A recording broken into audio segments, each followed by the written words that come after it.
Bienvenidos y bienvenidas a esta nueva cápsula donde revisaremos el procedimiento especial aplicable en casos de niños, niñas y adolescentes que son víctimas de violencia intrafamiliar.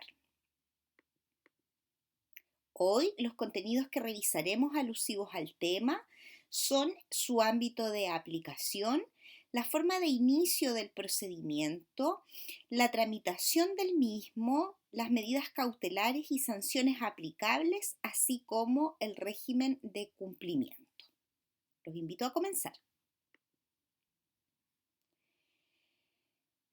En cuanto al ámbito de aplicación de este tipo de procedimientos, debemos señalar que una particularidad en lo relativo a la violencia intrafamiliar es que su objetivo final no es en rigor la aplicación de medidas de protección para la víctima de esa violencia, sino que más bien la sanción del agresor. No obstante, en el contexto de este procedimiento, el juez sí está facultado y podríamos decir incluso más que obligado a dictar las medidas cautelares que sean necesarias para resguardar los derechos de la víctima. Esto se consagra expresamente en la Ley 19.968. Hay que destacar que la definición de violencia intrafamiliar está contenida en una norma diferente, a saber, la Ley 20.066 sobre violencia intrafamiliar,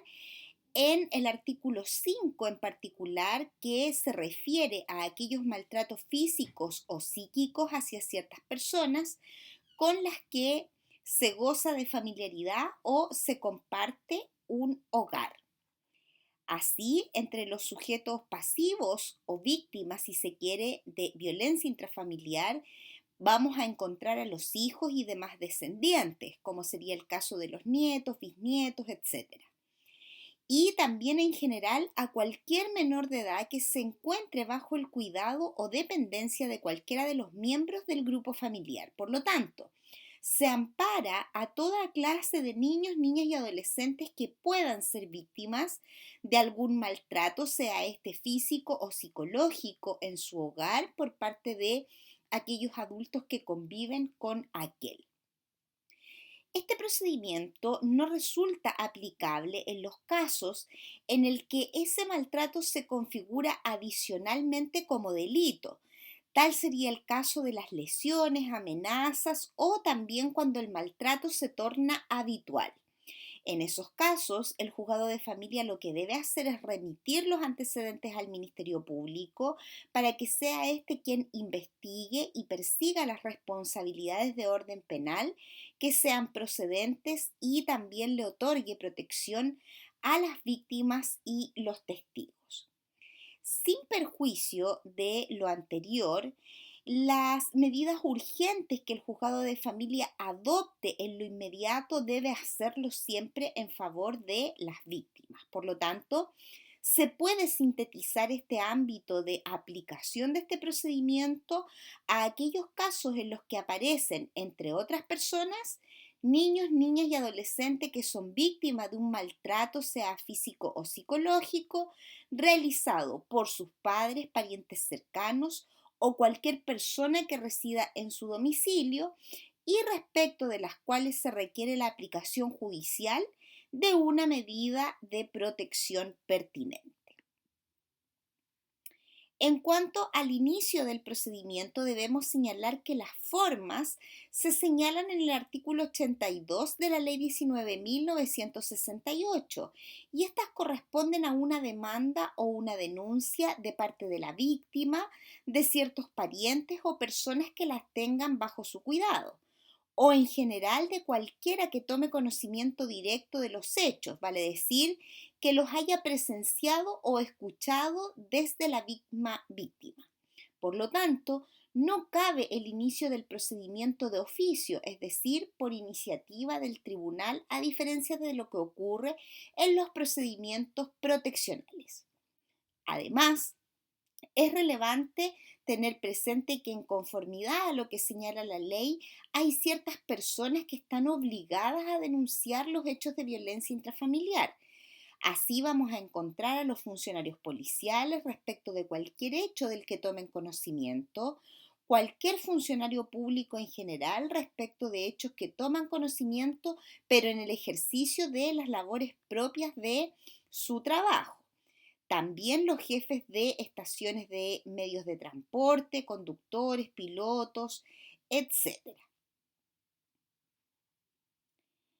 En cuanto a la tramitación y las audiencias, debemos señalar que una vez que se deduce la demanda o la denuncia, el tribunal debe citar a una audiencia dentro de los 10 días siguientes. Nuevamente les hago presente que esto no siempre se cumple habida cuenta de la alta carga y demanda que tienen los tribunales de familia. Ahora bien, a esa audiencia se debe citar a las partes, incluyendo al denunciado o demandado. Teniendo en cuenta que se exige la comparecencia física de estas personas, la notificación de esa citación debe ser de carácter personal, sin perjuicio de que el tribunal, en caso de que lo estime pertinente y sobre todo cuando requiere urgencia la situación particular, se puede disponer de la citación por cualquier otro medio. Tal sería, por ejemplo, a través de un llamado telefónico o de algún correo electrónico que esté registrado en el mismo tribunal. La notificación al denunciado o demandado siempre debe hacerse bajo apercibimiento de ser arrestado. Esto implica que se le debe comunicar que si no asiste personalmente a esa audiencia, el tribunal entonces podría disponer que sea llevado coercitivamente por la fuerza pública, o sea, auxiliado por alguna de las policías. Sin perjuicio de lo que he señalado previamente, antes de la audiencia citada, el juez debe informar a la víctima acerca del procedimiento. En la medida que ésta haya iniciado, ¿cierto?, por una denuncia realizada por una persona distinta. Incluso podría ordenar que se le tome declaración antes de esa audiencia. Cumplido con lo anterior, entonces, en la audiencia de rigor, el tribunal debe consultar al demandado o denunciado si es que acepta los hechos que se le están imputando.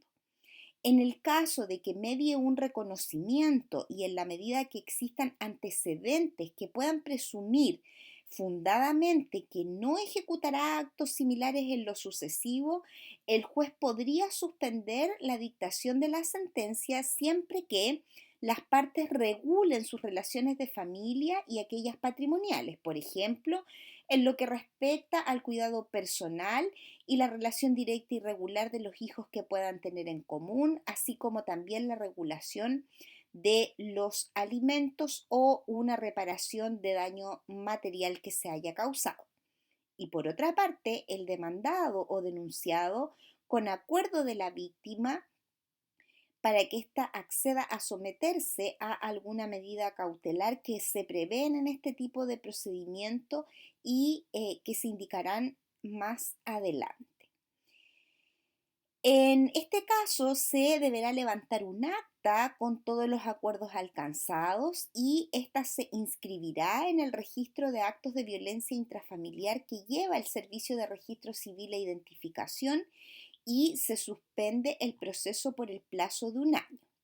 Si transcurre ese año y el demandado o denunciado ha cumplido con las condiciones, el tribunal procederá a archivar la causa y ordenará que la inscripción sea omitida en los certificados de antecedentes que emita el Servicio de Registro Civil. Ahora bien, si el demandado o denunciado no reconoce los hechos o bien si no se verifican los presupuestos legales para poder dar lugar a la suspensión condicional de la sentencia o si las condiciones pactadas son incumplidas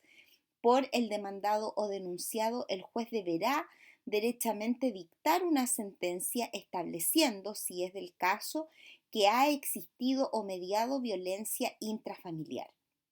Hay que señalar que si bien la ley no prevé expresamente la realización de una audiencia de juicio para el caso, en que el demandado no acepte los hechos imputados por aplicación supletoria del procedimiento ordinario, ciertamente se debe realizar esa audiencia.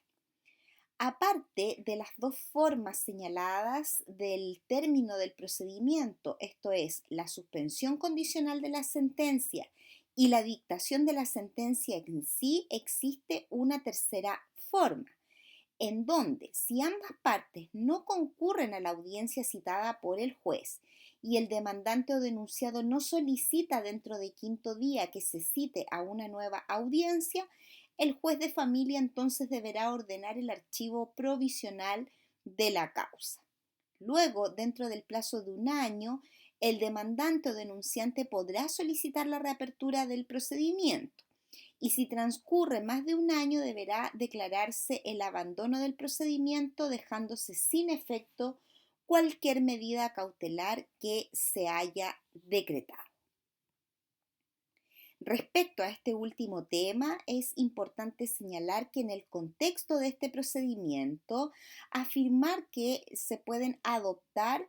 medidas cautelares desde el inicio del procedimiento, o sea, desde antes de la realización de la audiencia preparatoria o la dictación de la sentencia, en la medida, por cierto, que existan antecedentes suficientes que justifiquen la aplicación de una medida cautelar.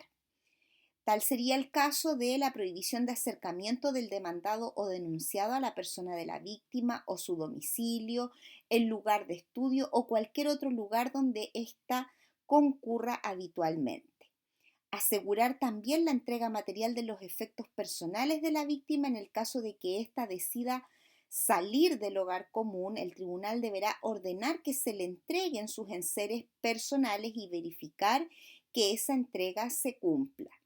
También se contempla la fijación de alimentos provisorios, vale decir, el pago de una pensión a la víctima que sea suficiente para que pueda solventar sus gastos más básicos.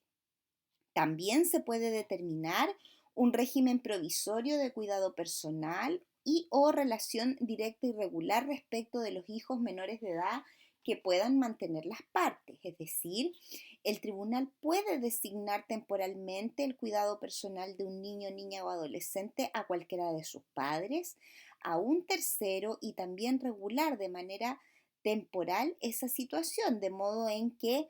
aquel de los progenitores que no tenga el cuidado personal o si se trata de ambos, deberán entonces vincularse con su hijo. Esto va a comprender un régimen de días y horarios en los que se verificará esta relación directa, así como el lugar y las condiciones en que deberá llevarse a cabo. También se puede determinar como medida cautelar la prohibición de celebrar actos y contratos. Esto se refiere a la prohibición de poder realizar algún acto de disposición patrimonial que pudiera ir en perjuicio de la víctima. También se puede establecer la prohibición al agresor de adquirir, conservar, tener o portar armas de fuego y municiones. Se puede determinar también la reserva de la identidad de aquel tercero que ha denunciado el hecho constitutivo de violencia, es decir, en el caso de que la denuncia de violencia intrafamiliar no haya provenido de la víctima,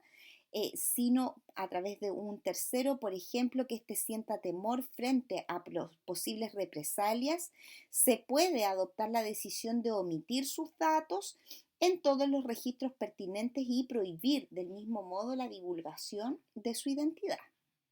Estas medidas cautelares pueden ser las mismas que señala el artículo 71 de la Ley 19.968 u otras específicas que sean referidas en el artículo 92 de la misma ley. Estas pueden decretarse por un periodo que no exceda de 180 días hábiles y si bien pueden ser renovadas por una vez hasta por el mismo plazo, se pueden modificar, sustituir o dejar sin efecto en cualquier momento si esto resulta necesariamente pertinentes. En cuanto a estas medidas, también debemos señalar que se deben decretar por el lapso y bajo las condiciones que la ley establece.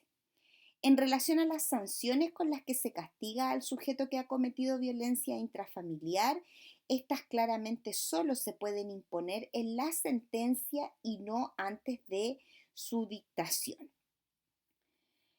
La sanción principal consiste en una multa de media a 15 unidades tributarias mensuales en el beneficio del gobierno regional. Este dinero se destina a la mantención de los centros de atención de víctimas de violencia intrafamiliar. Y por otro lado, las medidas accesorias que se apliquen pueden consistir en la obligación del ofensor de abandonar el hogar que comparte con la víctima, que se le prohíba acercarse a ella, la prohibición también del porte y tenencia de armas de fuego, así como la asistencia obligatoria a programas terapéuticos o de orientación familiar.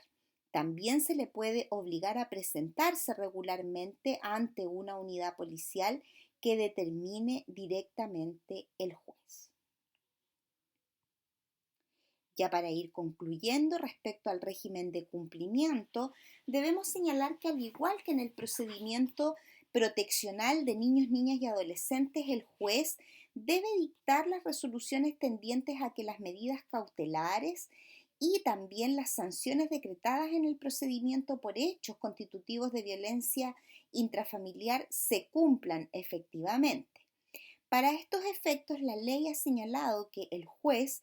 podrá requerir el auxilio de la fuerza pública, o sea, de la policía en general, disponer su intervención con facultades de allanamiento y de cerrajamiento. Esto implica que se podrá hacer ingreso por la fuerza a algún inmueble, aún rompiendo cerraduras u otros medios de restricción que estén dispuestos al acceso, y también ejercer los demás medios de acción conducentes para el debido cumplimiento de las medidas cautelares que se hayan decretado. En lo que respecta al incumplimiento de las medidas cautelares, el artículo 94 de la ley señala que el juez pondrá en conocimiento del Ministerio Público todos los antecedentes para los efectos de lo previsto en el inciso segundo del artículo 240 del Código de Procedimiento Civil, esto es, para que se investigue respecto de un delito de desacato. Sin perjuicio de ello, impondrá al infractor como medida de apremio un arresto de hasta por 15 días.